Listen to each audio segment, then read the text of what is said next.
Assalamualaikum warahmatullahi wabarakatuh. Saya Dunur Afni Mamonto dari Prodi Piaud. Dalam video kali ini saya akan mempresentasikan materi tentang artikel, makalah, dan laporan penelitian. Artikel hasil penelitian. Hasil-hasil penelitian yang ditulis dalam bentuk artikel untuk kemudian diterbitkan dalam jurnal-jurnal memiliki kelebihan-kelebihan dibanding dengan yang ditulis dalam bentuk teks resmi. Laporan teknis resmi memang dituntut untuk berisi hal-hal yang menyeluruh dan lengkap, sehingga naskahnya cenderung tebal dan direproduksi dalam jumlah yang sangat terbatas. Dan akibatnya hanya kalangan yang sangat terbatas saja yang dapat membacanya. Sebaliknya, hasil penelitian yang ditulis dalam bentuk artikel biasanya dituntut untuk berisi hal-hal yang penting-penting saja. Oleh karena setiap kali terbit sebuah jurnal memuat beberapa artikel, sehingga ruang yang tersedia untuk sebuah artikel terbatas. Jurnal yang diterbitkan oleh suatu fakultas akan dibaca sedikitnya oleh para dosen dan karyawan, serta mahasiswa di fakultas tersebut. Sehingga hasil penelitian yang ditulis dalam bentuk artikel di jurnal akan memiliki pembaca yang jauh lebih banyak daripada laporan penelitian teknis resmi. Penulisan artikel menggunakan sistematika tanpa angka ataupun abjad sebagai berikut. Judul, nama penulis, sponsor, abstrak dan kata kunci, pendahuluan, metode, hasil, pembahasan, kesimpulan dan saran, daftar rujukan. Artikel non-penelitian. Istilah artikel non-penelitian mengacu kepada semua jenis artikel ilmiah yang bukan merupakan laporan hasil penelitian. Artikel yang termasuk kategori artikel non-penelitian antara lain berupa artikel yang menelaah suatu teori, konsep atau prinsip, mengembangkan suatu model, mendeskripsikan fakta atau fenomena tertentu, menilai suatu produk, dan masih banyak jenis yang lain. Karena beragamnya jenis artikel ini, maka cara penyajiannya di dalam jurnal sangat bervariasi. Penulisan artikel menggunakan sistematika tanpa angka ataupun abjad. Sebuah artikel non-penelitian berisi hal-hal yang sangat esensial. Karena itu, biasanya jumlah halaman yang disediakan tidak banyak, antara 10 sampai 20 halaman. Unsur pokok yang harus ada dalam artikel non-penelitian dan sistematikanya adalah judul artikel, nama penulis, abstrak dan kata kunci, pendahuluan, bagian inti, penutup, daftar rujukan. Makalah. Salah satu tujuan penulisan makalah adalah untuk meyakinkan pembaca bahwa topik yang ditulis dengan dilengkapi penelaran logis dan pengorganisasian yang memang perlu diketahui dan diperhatikan. Makalah yang merupakan salah satu jenis karangan ilmiah memiliki ciri atau karakter seperti berikut. Secara umum, ciri makalah terletak pada sifat keilmiahannya.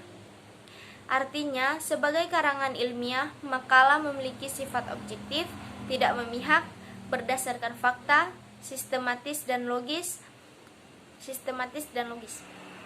Isi dan sistematika penulisannya sebagai berikut. Bagian awal, halaman sampul, daftar isi, daftar tabel dan gambar jika ada.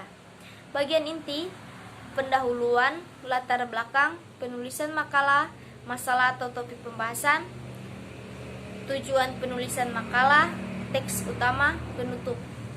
Bagian akhir, daftar rujukan, lampiran jika ada. Laporan penelitian.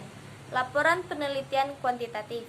Laporan penelitian kuantitatif disajikan secara lugas, objektif, dan apa adanya. Isi pokoknya adalah apa yang diteliti, bagaimana penelitian dilakukan, hasil-hasil, serta kesimpulan penelitian. Sistematikanya sebagai berikut. Bagian awal, hal-hal yang termasuk dalam bagian awal adalah halaman sampul, halaman judul, abstrak, kata pengantar, daftar isi, daftar tabel, daftar gambar, daftar lampiran, daftar lainnya. Bagian inti. Bab 1 pendahuluan. A. Latar belakang masalah. B. Rumusan masalah. C. Tujuan penelitian.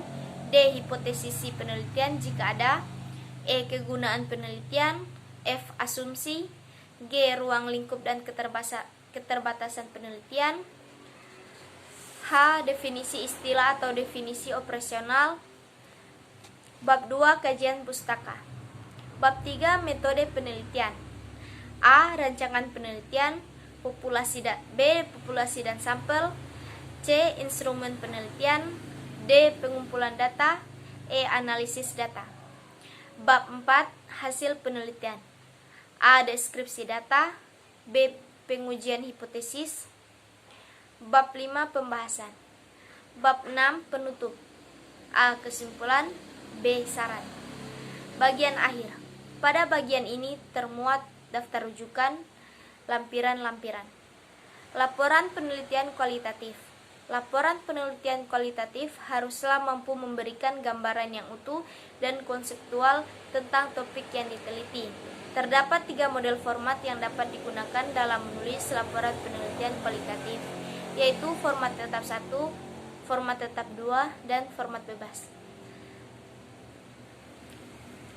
Pertama, bagian awal, halaman sampul, halaman judul, abstrak, kata pengantar, daftar isi, daftar tabel, daftar gambar, daftar lainnya, daftar lampiran. Bagian inti. Alternatif 1, format tetap 1. Bab 1, pendahuluan. A. Konteks penelitian atau latar belakang. B. Fokus penelitian atau rumusan masalah. C. Tujuan penelitian. D. Landasan teori. E. Kegunaan penelitian. Bab 2, metode penelitian. A. Pendekatan dan jenis penelitian. B. Kehadiran peneliti. C. Lokasi penelitian. D. Sumber data. E. Prosedur pengumpulan data. F. Analisis data. G. Pengecekan keabsahan temuan. H. Tahap-tahap penelitian. Bab 3. Paparan data dan temuan penelitian. Bab 4. Pembahasan. Bab 5. Penutup. Itulah beberapa materi yang dapat saya sampaikan dalam video kali ini. Terima kasih telah menonton. Wassalamualaikum warahmatullahi wabarakatuh.